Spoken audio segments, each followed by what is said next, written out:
বুঝতে পারলি তারিকুল, সারা জীবন তো ঘরের টেন্ডারই করে গেলাম, আজকে একটা ভাঙাচোরা রাস্তার টেন্ডারি পেয়েছি। তোর কাছে কি কিছু মিস্ত্রি আর কিছু লেবার হবে? হ্যাঁ বাবু, আমার কাছে হবে। চলুন তাহলে মিস্ত্রির বাড়ি যাওয়া যাক।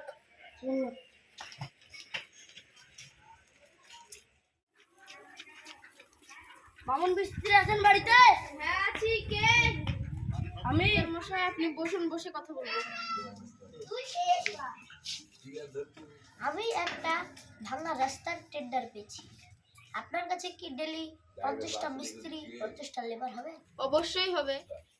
কথা বলতে কি সমস্যা হচ্ছে? সামান্য একটা মিস্ত্রি হয়ে হাতে এত দামি বড় বড় ম্যানেজারের কাছে টাকা মেরে মেরে এত বড় লোক হয়ে গেছেন। আমি আপনাদের মতো কিছু বোকা ঠিকাদারের কাছ থেকে টাকা মেরে মেরে এখন তারিকুল, এই মিস্ত্রি দিয়ে আমরা কাজ করবো না, চল অন্য মিস্ত্রি দিই। অ্যাকশন।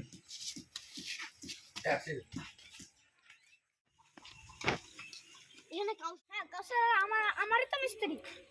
আপনারা কে? অ্যাকশন। আমি ঠিকাদার, তোমার মিস্ত্রিকে ডাক দাও। কাউসার মিস্ত্রি, আপনার সাথে ঠিকাদার দেখা করবেন।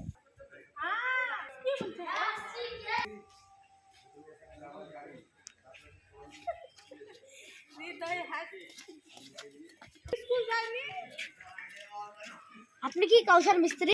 হ্যাঁ আমি কাউসার মিস্ত্রি। কিছু কি বলবেন? বললে বলুন। আমি একটা ভাঙা রাস্তার টেন্ডার পেয়েছি, আপনি কি কাজটা করবেন? কোনো দিকে টাকা মিস্ত্রির নাম মামুন। আমি তো ওর কাছে গিয়েছিলাম, ওর তো বিশাল ব্যাপার। চল চল তারিকুল, আমরা বাড়ি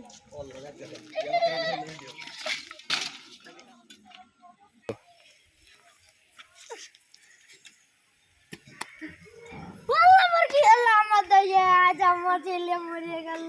আমি কন্ট্রাক্টরের কাছ থেকে টাকা খাই। আমাদের মশাই রাস্তার কাজ কিরকম চলছে? আর বলেন না মিস্ত্রি মশাই, আপনার কথা শুনলে আজ আমার ছেলেকে হারাতাম না।